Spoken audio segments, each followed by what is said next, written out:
What happens when love turns lethal behind Hollywood's golden glow? These aren't just romances, they're stories of obsession, betrayal, and sometimes even bloodshed. From secret affairs to scandals that rocked the industry, we're counting down the 20 most dangerous couples of Hollywood's golden age. Some ruined careers, others ended lives. But all of them left scars. Stay with us till the end. You won't believe how far some stars went for love and power. The Battling Bogarts, Humphrey Bogart and Mayo Method.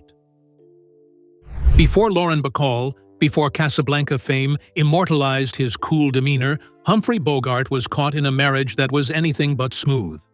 His union with actress Mayo Method wasn't just rocky, it was explosive. They were known around town as the Battling Bogarts. Method, a talented but troubled actress, struggled with alcohol and paranoid delusions. Friends claimed she could flip a room from laughter to chaos in minutes. At her worst, Mayo stabbed Bogart with a kitchen knife during an argument. Another time, she reportedly held a gun to his chest in a drunken rage. She could be charming, one studio insider said, but when she turned, it was like a storm coming through the front door. Bogart, already rising in fame, kept returning to the chaos. Whether out of guilt, loyalty, or some twisted affection, he stuck around until the situation became unbearable. By the time he met Lauren Bacall on the set of To Have and Have Not, Mayo's grip on him had all but crumbled. The divorce came quietly. Mayo drank herself into obscurity, dying in a cheap motel in Oregon at just 47 years old. No funeral, no press. Just a small note in the papers that the woman who once terrorized Hollywood's toughest guy had died alone. And just like that, the Bogarts were over. But the legend of their stormy love never faded. They were like gasoline and fire, said a friend, and there was never enough water to put it out. But while Bogart escaped the flames, the next Hollywood beauty found herself locked in a fatal dance with a real-life gangster. Glamour and gangster. Lana Turner and Johnny Stompanato. Lana Turner was the picture of 1950s glamour. Platinum hair, scarlet lips, the walk, the whisper. She didn't just play femme fatales, she lived like one. And no relationship proved that, more than her affair with Johnny Stompanato. Johnny wasn't an actor. He was a mob enforcer for the infamous Mickey Cohen. Tall, slick, and dangerously charming, he moved through Hollywood's back rooms like a shadow. But behind closed doors, he was violent and controlling. He hit Lana. He threatened her co-stars. One night, he even burst onto a film set in London with a gun. Johnny was Lana's addiction, one friend said. She knew he was poison, but she couldn't let him go. Until her 14-year-old daughter, Cheryl Crane, did it for her. One night in April 1958, Cheryl heard shouting. When she burst into the bedroom, she saw her mother being threatened again. In a moment of terror, she grabbed a knife and stabbed Johnny in the stomach. He bled out on the floor. The trial that followed was pure Hollywood theater. Lana cried on the witness stand. The tabloids ran with headlines like Starlet's Secret Shame and Daughter Defends Mother's Honor. Ultimately, it was ruled justifiable homicide. Lana's career teetered, but didn't collapse. She leaned into the drama, continued acting, and wore her survival like an invisible crown. Lana knew how to take a tragedy and turn it into a close-up. A columnist once said, but danger didn't always come with guns and trials.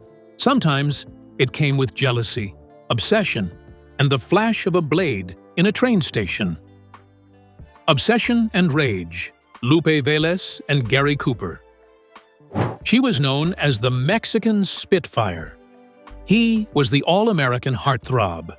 Together, Lupe Velez and Gary Cooper made sparks fly until the fire consumed them both. Their romance began hot, fast, and full of passion, but it didn't take long for that fire to twist into something dark. Lupe was fiercely possessive. She threw things. She screamed in public. And when Gary tried to leave, She followed him to a train station and tried to shoot him. He was scared to death of her, one friend admitted, but part of him liked the drama. Gary Cooper's conservative family pressured him to cut things off. He did, but not before Velez's heart had already shattered. Her career started to slide. Roles dried up, and the headlines got crueler. In 1944, she died by suicide. She was pregnant, unmarried, and desperate not to face the shame. Her death was sensationalized. Whispers of a failed suicide plan, of a glamorous starlet found in her bathroom, forever frozen in scandal.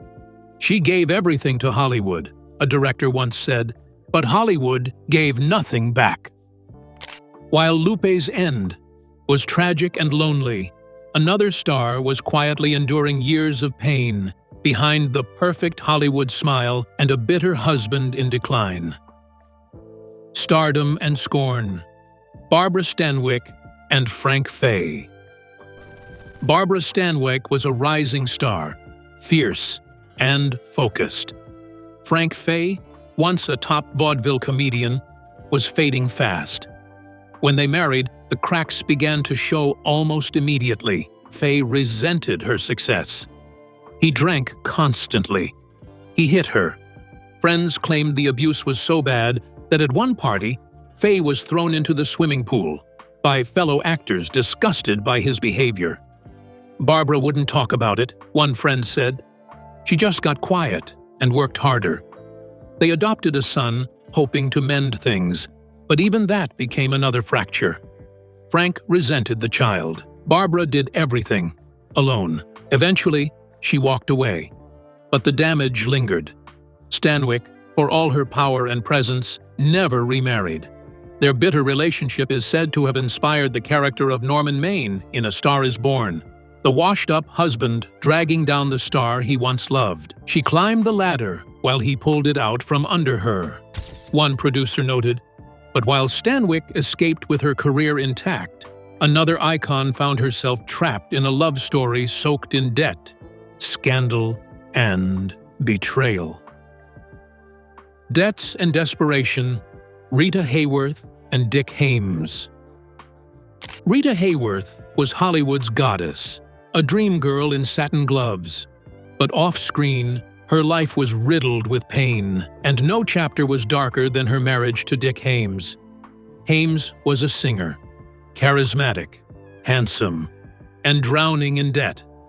When he married Hayworth, he brought lawsuits, tax problems, and court dates. Rita paid most of it, quietly, desperately. And when he wasn't draining her bank account, he was lashing out. He slapped her in front of friends, screamed at her in restaurants. Hayworth, already struggling with trust after past abusive relationships, began to retreat from public life. She was a bird with clipped wings, said a journalist, still beautiful, but too tired to fly. By the time the marriage ended, Rita was emotionally gutted. She walked away from the spotlight for years. When she did return, the glow was dimmer. "Men go to bed with Gilda," she once said, referencing her most famous role, "but they wake up with me." And next comes a couple whose love was so grand, so fiery, and so public. It burned twice over. Too Big to Burn. Elizabeth Taylor and Richard Burton. They met on the set of Cleopatra, two of the most magnetic people to ever grace the screen, and the sparks didn't just fly, they scorched. Elizabeth Taylor and Richard Burton were drawn to each other with a force that felt larger than life. Their affair wasn't just scandalous, it was scandal incarnate. At the time, Taylor was married to Eddie Fisher, Burton to Sybil Williams. But when these two collided, marriages meant nothing. The Vatican condemned their affair as erotic vagrancy. Paparazzi stalked them. Fans wept. But Elizabeth didn't flinch. "I have a woman's body," she said, "and a child's emotions." What followed was a romance so chaotic, so thunderous, it redefined the very idea of a celebrity couple. They married, fought, screamed, broke furniture, then kissed like nothing had ever happened. Alcohol poured freely, especially for Burton. who battled demons behind the charm. When they starred together in Who's Afraid of Virginia Woolf, it was hard to tell where the acting ended and the real-life bitterness began. They divorced in 1974, then remarried just 16 months later. The second time, it didn't even last a year. But through the wreckage was something undeniably real. Love, yes, but also ego, addiction, and a toxic passion that neither could control. "Maybe we loved each other too much," Taylor once said. "I never loved anyone the way I loved Richard." And while Liz and Dick captured the world stage, another couple's fire burned in the shadows, where culture, violence, and heartache collided. Fire and Fury, Katy Jurado and Ernest Borgnine. She was Mexico's pride, a fierce beauty with a sharp tongue and a sharper mind. He was Hollywood muscle, rough, rowdy, and full of bravado. Together, Katy Jurado and Ernest Borgnine seemed unstoppable, but behind closed doors, they were at war. Their marriage, though short, was a battlefield. Borgnine's temper was infamous. He drank heavily and lashed out often. Jurado, proud and defiant, refused to cower. Friends recalled plates flying, doors slamming, voices echoing through lavish hotel suites. It wasn't just fights. It was survival. Jurado tried to keep her dignity intact, but the bruises, emotional and physical, mounted. She once confided that Borgnine left her in tears more than once, only to return with flowers like nothing had happened. After the divorce, she sank into depression. Her roles dwindled. Hollywood, never kind to aging women, especially women of color, forgot her almost overnight. But Katy never played the victim. She came back to Mexican cinema, reclaimed her legacy, and became a symbol of strength. "He broke my heart," she said years later, "but he never broke my spirit." If Katy and Ernest were a war zone, the next couple was an elegant disaster, living in velvet and diamonds while bleeding behind closed doors. Diamonds and Damage, Gene Howard and Charles Feldman. To the outside world, Gene Howard and Charles Feldman were golden. She was a glamorous hostess and former Ziegfeld girl. He was a powerful agent with stars at his fingertips. Their home was filled with silk cushions, priceless art, and Hollywood's biggest names. But inside that mansion, love curdled into something cruel. Feldman controlled everything. He could make or break careers with a phone call. Jean, who once dreamed of acting, found herself increasingly silenced, used as arm candy, a showpiece at dinner parties. Behind the scenes, arguments turned physical. During one infamous fight, Jean reportedly struck Feldman with a gold cigarette box, leaving him bleeding as guests sipped cocktails in the next room. Their marriage ended, but their emotional tether didn't. They stayed close. Too close, some said. Feldman still booked her photo shoots. She still showed up at his parties. Love? Maybe. Dependence? Definitely. Jean later found fame as a photographer, capturing the very world that once imprisoned her. Her black and white photos revealed everything: the loneliness behind a smile, the danger behind a tuxedo. She turned her pain into art. "Hollywood is a costume party," she once said, "but some of us forget to take off the mask." From hidden bruises to hidden children, the next couple's story was buried under decades of silence and one of the biggest secrets in Hollywood. The Secret Child, Clark Gable and Loretta Young. Clark Gable was the king of Hollywood. Loretta Young was its moral compass. On paper, they were worlds apart, but in the shadows, they shared a secret that would take 70 years to surface. It happened during the filming of Call of the Wild in 1935. Gable, married at the time, had an affair with Young. The result was a daughter, Judy, born out of wedlock. A scandal that could have destroyed them both. So they covered it up. Young disappeared from the public eye for months, claiming illness. She gave birth in secret. Then, when the time was right, she adopted the child publicly. Even Judy didn't know the truth until decades later.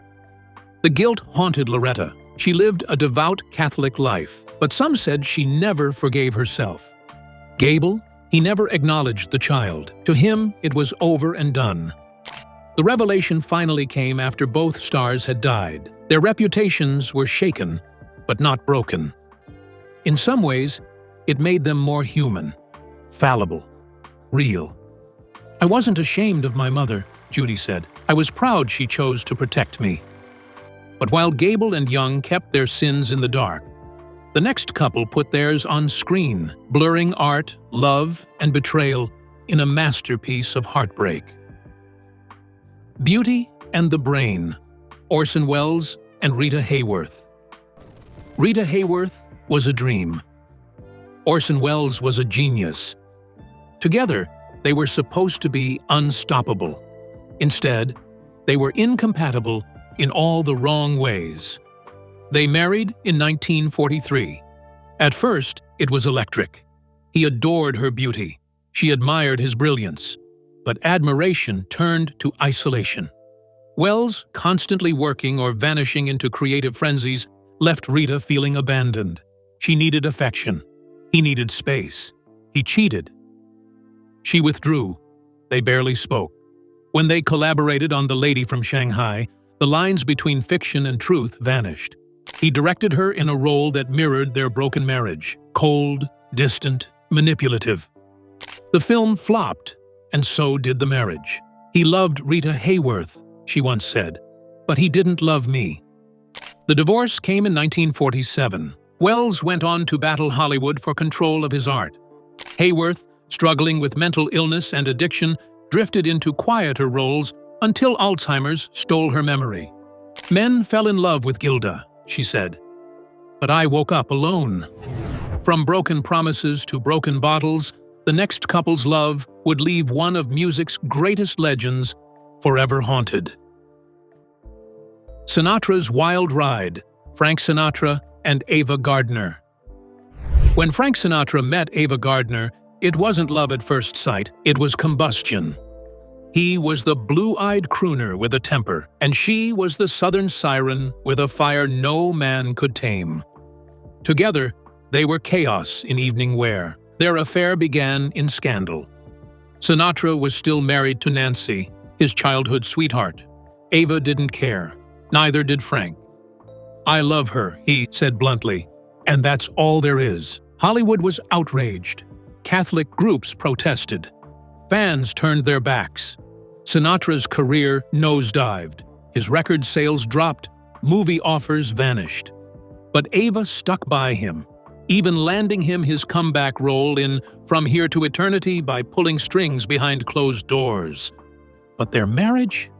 It was hell. He drank. She ran. He begged. She stormed out. They would scream in hotel lobbies, throw ashtrays across suites, then disappear for days and return laughing. Frank once tried to overdose when Ava left him, but survived. They divorced after 6 volatile years. Ava fled to Spain, away from Hollywood and its demands. Frank rebuilt his empire, but never got over her. "If Ava had stayed, I'd have been a different man," Sinatra confessed. She was the one. While Frank and Ava's love flared like a torch, the next couple was more like a performance, one carefully staged by the studio, with heartbreak waiting behind the curtain. The studio's couple, Robert Taylor and Barbara Stanwyck. On the surface, Robert Taylor and Barbara Stanwyck were the golden couple of MGM, handsome, talented, elegant, exactly what the studio wanted to sell. But behind the Hollywood gloss was a union built on pressure, not passion. MGM orchestrated their courtship. It was all too perfect. The photos, the premieres, the scripted romance. Barbara, older and already a major star, adored Taylor, but their connection was never balanced. He was quiet, distant, a man who seemed more comfortable on horseback than in his wife's arms. Over the years, they drifted. Stanwyck became the emotional core of the marriage. Taylor became the image. Friends noted they rarely spoke at events. At home, they lived like polite strangers. "I think she loved him more than he could ever understand," said one confidant, but he was never really present. When Taylor eventually asked for a divorce, Barbara didn't fight. She walked away, heartbroken but dignified. She never remarried. "We were Hollywood's dream," she later said. "But it wasn't mine." But where Barbara endured a quiet sorrow, the next woman gave everything, even her pride, to a man she could never truly have. A Dangerous Devotion. Spencer Tracy and Katharine Hepburn. Their love was one of Hollywood's best-kept secrets, and perhaps one of its most tragic. For 26 years, Spencer Tracy and Katharine Hepburn were partners in everything except name. They never married, never walked red carpets hand in hand, never posed together in the glossy spreads of movie magazines. But what they had was real, achingly so. The reason for the secrecy was simple and heartbreaking. Tracy was already married when they met, and he remained married until the day he died. As a devout Catholic, he refused to divorce his wife, even though they had long lived separately. It was a matter of faith, of guilt, of pride, and Katharine accepted it. She knew from the beginning that she would always come second, to his religion, to his wife, to his demons. But still, she stayed. Through the drinking, the insomnia, the self-loathing, she cooked for him, cared for him, covered for him. When Tracy would spiral into silence or rage, Hepburn remained his quiet anchor. "She didn't just love him," said a friend. "She mothered him, protected him. She gave her life to him, even when he couldn't give all of his to her." Their love story played out in stolen weekends, hidden rendezvous, and deeply private moments no camera ever caught. On screen, they had undeniable chemistry, from Woman of the Year to Guess Who's Coming to Dinner. Off-screen, that same connection simmered in the shadows. But Hepburn was no victim. She was strong, brilliant, self-assured. She could have had anyone. And yet, she chose Tracy, again and again, even when it hurt. "I loved Spencer Tracy," she once said. "I would have done anything for him." And she did. In 1967, just weeks after they filmed their final scene together, Spencer collapsed in their shared home. Hepburn was there. She rushed to him, but it was too late. He died in her arms. Yet, when the funeral was held, she didn't attend. Not because she didn't care, but because she did. Deeply. Out of respect for Tracy's wife, who had endured her own silent heartbreak, Hepburn stayed away. She visited his grave later, alone, when the cameras were gone and the flowers had begun to wilt. "He belonged to himself," she said quietly, "and I loved him anyway." To this day, theirs is a love story that defies definition. Not quite a scandal, not quite a fairy tale, something in between, something enduring. He was like a beautiful, sad poem, and I was the page he kept returning to. Their love was quiet and hidden, a devotion carried in silence. But the next couple, they let their wounds bleed in public, fame turn to bitterness, and one of them would never fully heal. Shadows and Secrets. Joan Crawford and Franchot Tone. Joan Crawford was a force, icy, ambitious, and unrelenting. She didn't climb the Hollywood ladder. She clawed her way up it, stilettos sharp and ready to dig into anything or anyone who stood in her way. By the time she met Franchot Tone in the early 1930s, she was already a certified star. He, meanwhile, was the intellectual type, handsome, thoughtful, fresh from Broadway. To Crawford, he was perfect. Too perfect. They met on the set of Today We Live. Sparks flew, at least for her. Joan saw not just a partner, but a project. She liked her men tailored to her taste, dressed just right, standing just so, orbiting her universe like a polished accessory. She wanted him as much as she wanted to sculpt him, said one studio insider. She didn't love men. She curated them. Tone, gentle and refined, was no match for her fire. At first he played along, wore the suits she picked, smiled for the cameras, stood quietly beside her as the flashbulbs popped. But behind closed doors, their dynamic turned toxic. Joan reportedly mocked his sensitivity, sneered at his quiet ambitions, and pushed him further into the shadows. Friends noticed the shift. Franchot, once so full of ideas, now spoke less, drank more, and retreated from the limelight he'd never really wanted. When the cameras weren't rolling, they lived like strangers in the same palace. She was Hollywood's ice queen. He was the ghost wandering her halls. Their marriage lasted only a few years. When it ended, Crawford marched forward without blinking. Tone, however, unraveled. His career lost momentum. The drinking worsened. He had relationships, but never fully recovered from being eclipsed by someone who never truly saw him. And yet, in public, Crawford often spoke fondly of him. She called him her true love in later years, though some called it revisionist history, another performance for the press. The truth, as always with Crawford, was likely buried beneath layers of powder and poise. Later in life, a more disturbing picture began to emerge.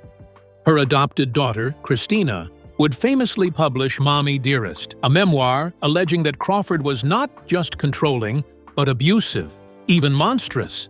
If true, it added new shadows to every story about her relationships. She didn't love him, one friend said. She needed him to complete the image. And when he cracked under the pressure, she moved on, like she always did. Tone died in relative obscurity, a quiet end to a life once full of promise. Crawford, meanwhile, died with a legacy split down the middle, half legend, half accusation. "I never said I was a saint," Crawford once remarked, "but I played one better than most." And finally, we reach a couple who didn't just live the danger. They directed it, composed it, and kept it tucked behind a curtain of genius, where even love became a performance. The Gothic pair, Alfred Hitchcock and Alma Reville. He was the master of suspense. She was the woman behind the curtain. Alfred Hitchcock and Alma Reville were more than husband and wife. They were collaborators, confidants, and, some would say, emotional captors. Hitchcock relied on Alma for everything: editing, story shaping, even script doctoring. She was brilliant, methodical, and quiet. But in public, she faded into the background. As Hitchcock's fame grew, so did his obsessions. He fixated on his actresses, controlling their looks, their weight, even their hairstyles. Tippi Hedren described it as psychological warfare. Alma said little, but she saw everything. Some say she was the architect of his genius. Others say she was its prisoner. Without Alma, there would be no Hitchcock, one biographer noted, but with him, she disappeared. They stayed married until the end, bound by art, habit, and an invisible contract. Hers was the silence of sacrifice, his, the silence of a man who always got the final cut. These couples weren't just stars, they were storms. And in the golden glow of old Hollywood, some of the most dangerous love stories didn't end with a kiss. They ended with a scar.